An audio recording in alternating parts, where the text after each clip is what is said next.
Buenas tardes. Primero, debo agradecer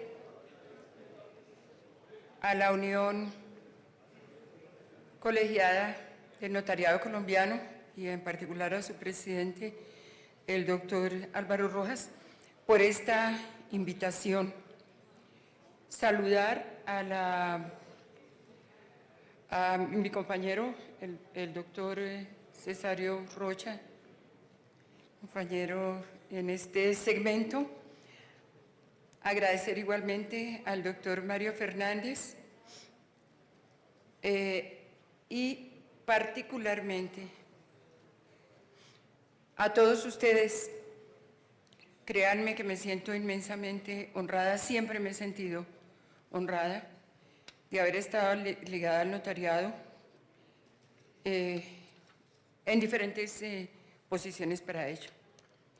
Después de una mañana y casi día tan agotador, me verán aquí pasar hojas y hojas tratando de reducir en lo que más pueda esta intervención.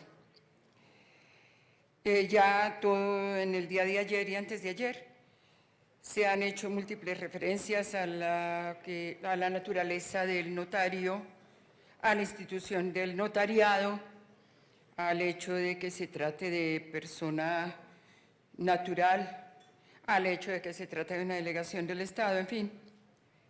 Bueno, en un pequeño resumen que elaboré hace un rato, sencillamente diré que el notario es dador de fe, asesor, redactor o revisor del instrumento, vigilante activo de que las declaraciones se ajusten a la ley, guardador del respeto de la autonomía de la voluntad, constructor de seguridad y certeza jurídicas, facilitador de la eficacia de la ley. En suma, es receptor de la confianza del Estado y de la comunidad.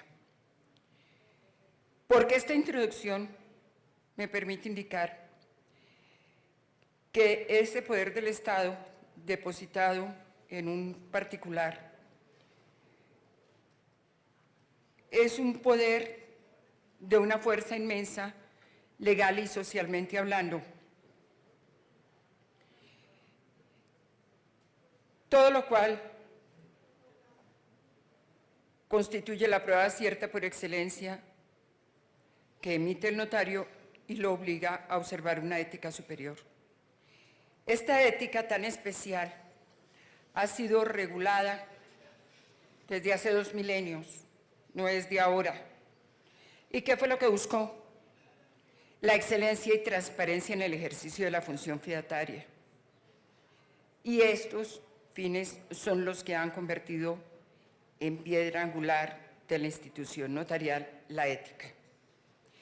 Ello es lo que justifica la expedición de un código propio, que actualmente es un proyecto institucional terminado de la Unión Colegiada del Notariado Colombiano y que fue aprobado en primer debate ya por su Consejo Directivo Nacional. ¿Cuáles son sus fuentes? En cuanto son compatibles, las del proyecto, en cuanto son compatibles con nuestra normatividad constitucional y legal, recoge el proyecto principios y reglas aprobados en la Asamblea de Notarios de la Unión Internacional del Notariado Latino, realizada en Lima, Perú, en octubre de 2013, en un documento que fue aprobado y se conoce como el texto de ley unificada y en el que participó además el notariado colombiano. Es un documento que, además de haber sido divulgado allí, expresamente se solicitó que fuera acogido en lo posible por la mayoría de los países que forman parte de esta Unión Internacional del Notariado Latino. No es posible adoptarlo en su integridad. Se tomó solamente la parte correspondiente a la ética y en cuanto esas partes fueran además compatibles con nuestra Constitución y con nuestras leyes, ya que nuestro sistema de notariado es bastante particular y tiene su propia normatividad. Desarrolla el proyecto esta política deontológica, pero también se fundamenta de manera especial en la política trazada en los estatutos de la Unión Colombiana. ¿Por qué? Porque estos estatutos constituyen la norma fundamental que fue aprobada por todos los notarios y notarias fundadores y que es acogida por los notarios que posteriormente se han afiliado. En los estatutos de la Unión se definen los derechos y deberes, se crean los tribunales de ética nacional y regionales, hay que repasarlos para confirmar, se incluyen disposiciones sobre competencias, se describen las conductas sancionables, se prevén las sanciones y el procedimiento, pautas que sigue fielmente el proyecto en cuestión. El proyecto también atiende a la Constitución política, desde su preámbulo, pasando además por los principios, valores, derechos fundamentales, sociales y colectivos, derechos y deberes de los ciudadanos, para destacar además la renovada constitucionalización detallada para el notariado en el artículo 131 de la Carta Política. También registra el proyecto la esencia de la jurisprudencia constitucional y del Consejo de Estado. Pobre Consejo, tan criticado hoy. Pero sigue siendo una corte de cierre, y es la corte de cierre de los conflictos con el Estado. No es el Tribunal Supremo del Estado, es el Tribunal Supremo del Derecho Administrativo. También registra, decía, la esencia de la jurisprudencia constitucional y del Consejo de Estado, de las leyes disciplinarias, tanto las especiales como las generales, así como las orientaciones enriquecedoras de códigos de ética notarial de otros países latinoamericanos que fueron consultados, entre ellos México y Guatemala. En la propuesta se notifica que el código es por naturaleza norma vinculante, garantista y eficaz, por operar en un Estado de Derecho y porque su finalidad es conservar y apuntalar una ética exigente mediante una, la llamamos entre comillas, causa especial, no un proceso, mediante una causa especial con entidad propia y no como una modalidad del derecho disciplinario.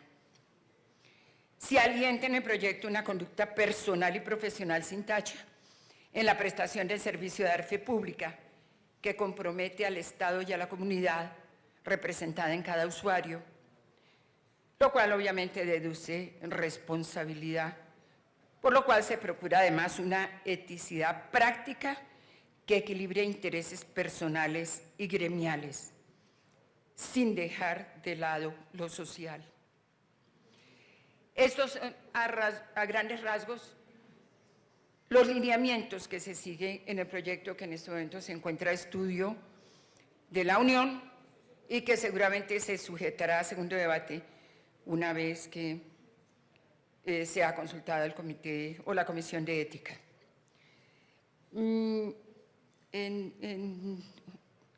2-3 minutos me atrevo a hacer alguna referencia a la ética del notario en esta época de conflicto y en otro minuto la haré con respecto a la ética del notario en el posconflicto.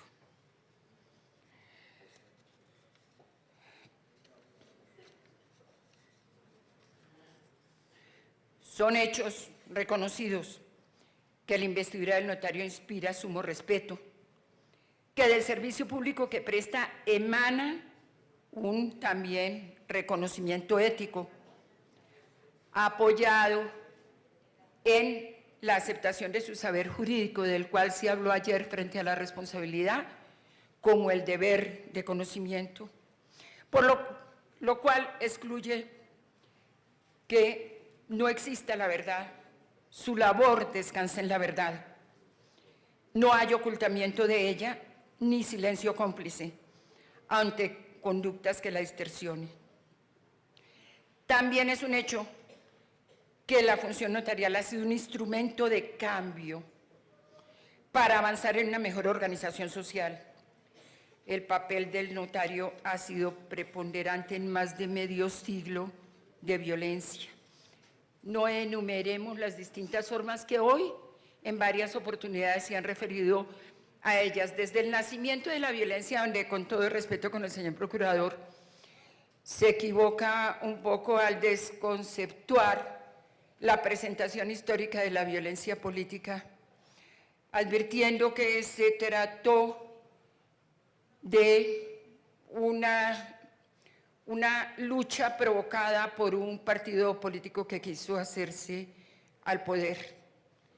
Ello no corresponde exactamente a la verdad histórica y por eso quiero hacer esa claridad. Pero no se trata ahorita de echarnos culpas ni de recoger la historia. Se trata sencillamente de recordar que en ese momento, por una locura de amores o desafectos a colores de banderas, se llenaron de nuestros ríos de sangre de nuestros compatriotas. No importa cuál era el color político que defendieran o cuál era el color político que pudieran en un momento dado atacar, pero tenía que hacer esta claridad. Lo cierto es que siempre el notario ha estado presente en la época de violencia, todas las épocas de violencia, cualquiera que sea su forma, en todo el territorio del país. Nunca se ha escondido. La fortaleza ética y jurídica del notariado pasó la prueba en estos más de 50 años. Se ha adelantado a los cambios jurídicos e incluso los ha propuesto. Por ejemplo, yo recuerdo cómo después de la situación de Armero, a la cual haré una muy ligera referencia, fueron los notarios quienes promovieron el llevar las sucesiones, los primeros procesos que no contenciosos, llamémoslos así, más bien casos, asuntos no contenciosos, a través de las notarías. Y así se fue gestando esta salida que tuvo un cambio total, no solamente en el sistema sucesoral de Colombia, sino que tuvo un cambio en la agilidad de los procedimientos, sucesiones que recordamos nosotros los que pertenecemos a la cuarta edad, cómo las sucesiones se demoraban 10, 20, 30 años y los abogados que llevaban sucesiones, como se dice, trabajaban para los gladiolos, ¿cuáles? Los que les iban a poner en la tumba una vez recibieron los honorarios. Lo cierto es que el notario ha sido protagonista siempre como sujeto equilibrador de la equidad y participante activo de las finalidades de la justicia social. Pero también hay realidades históricas de los notarios de las cuales a veces nos olvidamos. Basta recordar hitos como el de la reforma agraria y las distintas leyes agrarias que se han presentado, pero fundamentalmente era el presidente Carlos Lleras Restrepo, que precisamente fue una manera de tratar de paliar la situación recién acordada en los pactos que llevaron al Frente Nacional para lograr situaciones de menor desigualdad en la tenencia de la tierra, una de las raíces de la violencia, una de las más graves raíces de la violencia. Reforma en cuyo desarrollo y ejecución se centró en las notarías del país y aún se centra, ya que todavía escuchamos hablar estos problemas de los temas de baldíos y, en consecuencia, ha sido una gran responsabilidad del notario frente al tema. o la reconstrucción escrituraria de Armero, al lado de la reconstrucción de los estados civiles de esas víctimas, con una novísima, atrevida, intrépida legislación que es ejemplo de lo que puede ocurrir cuando se saca una ley que verdaderamente privilegie víctimas. Y no contábamos con biometría, con computadores. El único computador que existía estaba en la oficina de registro de Bogotá, en un área en la que podían funcionar 4 o 5 módulos de empleados, pero tocaba dejársela al computador con cintas y con aires acondicionados. Y mientras tanto, la gente luchando por su identidad, y la identidad se centraba entonces en el notariado, más que en el registro, que en la registraduría del Estado Civil. Jóvenes, abogados, trabajadores en ese momento de la Superintendencia de Notariado y Registro, que hoy, para orgullo de la patria, son notarios que ingresaron por concurso y que han estado la mayor parte aquí sentados en este Congreso, merecen todo el reconocimiento por ello. Me preocupa que hace 2 o 3 semanas vi en la prensa que tal vez se podía cuestionar algo con respecto a la titulación de las tierras de Armero. No meto las manos en el fuego, sino el cuerpo entero, por esos funcionarios que participaron en esa reconstrucción y por todos los notarios del país.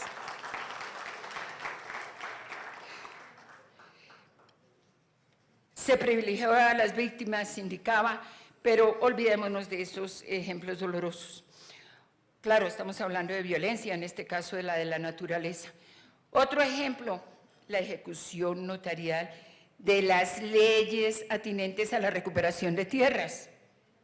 Ustedes vivieron una época bastante dura y agitada el año pasado, todos la conocimos, se discutió que la vigencia de la ley, que si se aplicaba o no con retroactividad, en fin, han sido muchas las situaciones. Sí sería deseable que algunas de las que quedaron pendientes por la vía ética, porque no se han constituido aún los tribunales regionales, ni se ha reintegrado el Tribunal Nacional de Ética, puedan darle cierre. Lo cierto es que ninguna de esas violencias pudo afectar al notariado como institución. Salió incólume, conservó la confianza del Estado y la confianza de la comunidad. Y ni hablar de la infiltración del narcotráfico y su cultura de éxito, de meter miedo, perdónenme que lo diga así, y de exhibir dineros ilícitos. Pero encontramos cómo el notario hoy ha sido partícipe en el logro de soluciones mediante los reportes que le permiten al Estado controlar la financiación del terrorismo y el lavado de activos. Y el notario en sí, la persona del notario, ¿qué sabemos de las afectaciones que se han causado por algún tipo de violencia, en particular de notarios y notarias que prestan sus servicios en las llamadas zonas rojas? Zonas tan heterogéneas en su conformación topográfica, en sus culturas, en las dificultades de sus comunicaciones. Pocos sabemos, pero no me queda duda de que alguna afectación habrán recibido. Lo cierto es que allí ha permanecido el notario por aprecio a su función, por respeto al usuario y por compromiso con las instituciones. El conflicto ha llegado entonces al notario colombiano en el honor, el deber y la ética, y ha afianzado su silencioso liderazgo. La expedición del anunciado Código de Ética contribuirá a fortalecer la nitidez en el ejercicio de la función, a blindarlo de presiones y sobre todo a confirmar las bondades del sistema actual. Y en el posconflicto nos permitimos abrigar esperanza y optimismo. Si bien es cierto que la salida concertada del conflicto no es entrega, sino el desarrollo del deber y el derecho constitucional de la paz, también lo es que implica sacrificios, nuevas obligaciones y una recia ética. Se han perdido varias generaciones de hombres y mujeres, pese que, como dice Fernando Savater, aunque la muerte es connatural al ser humano, la muerte violenta es incompatible con él.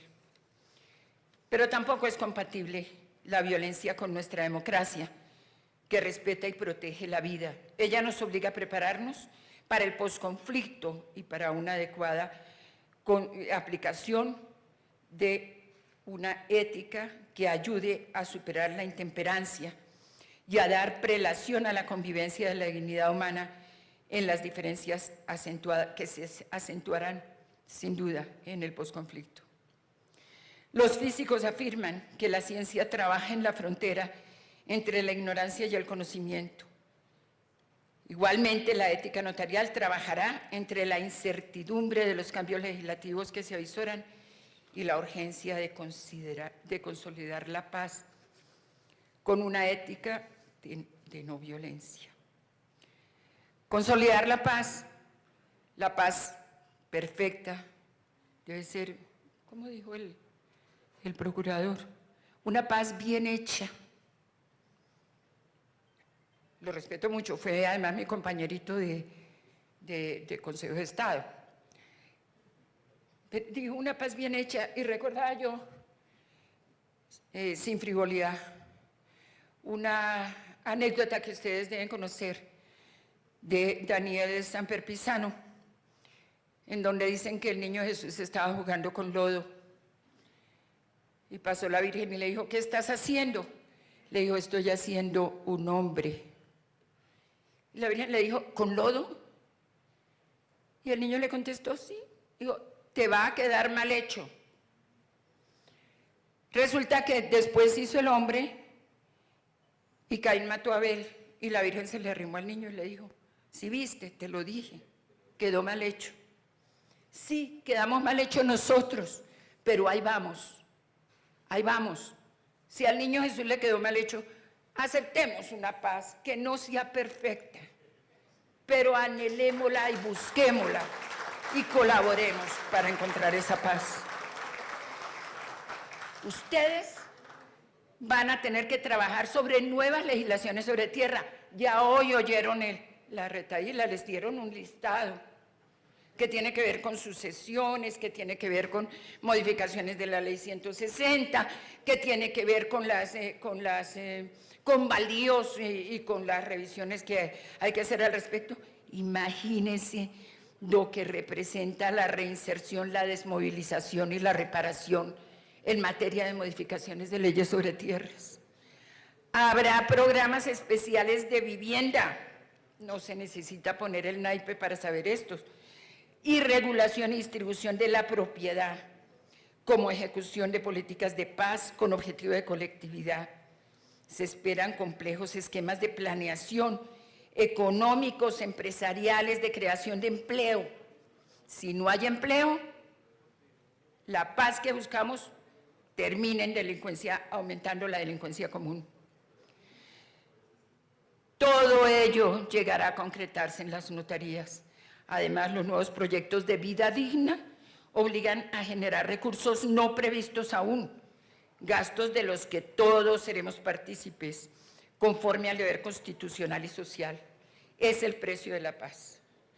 El posconflicto nos lleva a incursionar en una etapa de aprendizaje práctico para obtener resultados y para cimentar las razones por las cuales debemos acatar las nuevas normas y comprender que en la validez de una ética notarial vigente, reforzada por la regulación gremial apropiada y consecuente con la superación del conflicto armado, también podemos hacer la paz.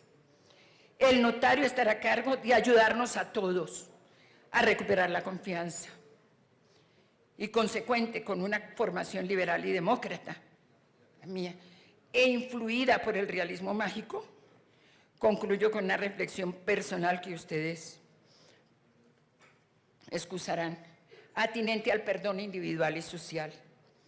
Así como adoptamos y acatamos la ley en nuestro Estado de Derecho, deberíamos hacerlo con las leyes de la naturaleza, que enseñan que la semilla se convierte en árbol y que cuando una planta recoge el rocío en la superficie de sus hojas, estas, conformadas por estructuras microscópicas, aplican su capacidad de autolimpieza.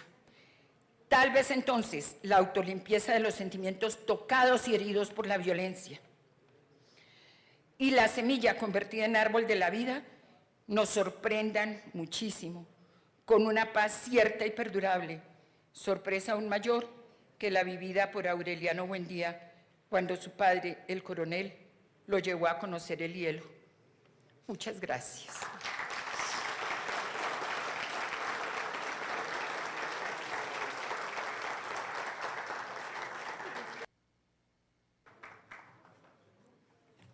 La Unión Colegiada del Notariado Colombiano otorga la presente distinción de honor a la doctora María Inés Ortiz Barbosa en reconocimiento a su participación en el IV Congreso Nacional del Notariado Colombiano.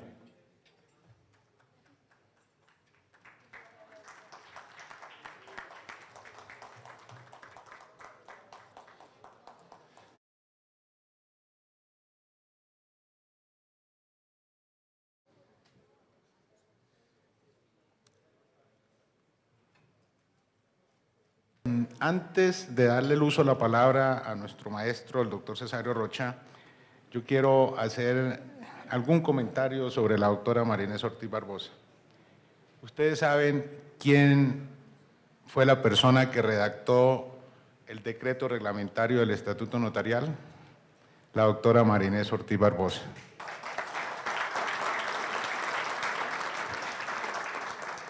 La doctora María Inés, además, es lo único que yo le reclamo, no quiso ser colega. El presidente Turbay la nombró 2 veces notaria de Bogotá y no aceptó el nombramiento. Un caso muy rarísimo y por eso yo a veces me distancio de ella porque no quiso ser colega. No, María Inés, la queremos mucho. Además, la doctora María Inés, por su paso por la magistratura como consejera de Estado, cumplió con una función de ser operadora de la justicia con las sentencias más trascendentales que ella produjo. Y hoy el notariado colombiano tiene el privilegio de contar con la asesoría de ella. Al igual que Mario y Cesario, son los que me dan el apoyo a mí jurídico para poder presentar proyectos de ley, de reglamento, conceptos ante la Corte Constitucional y me acompañan en un trabajo sin horario, sin límite. Yo quiero expresar mi gratitud, María Inés, por eso. Y gracias a esos conocimientos es que hemos podido salir adelante.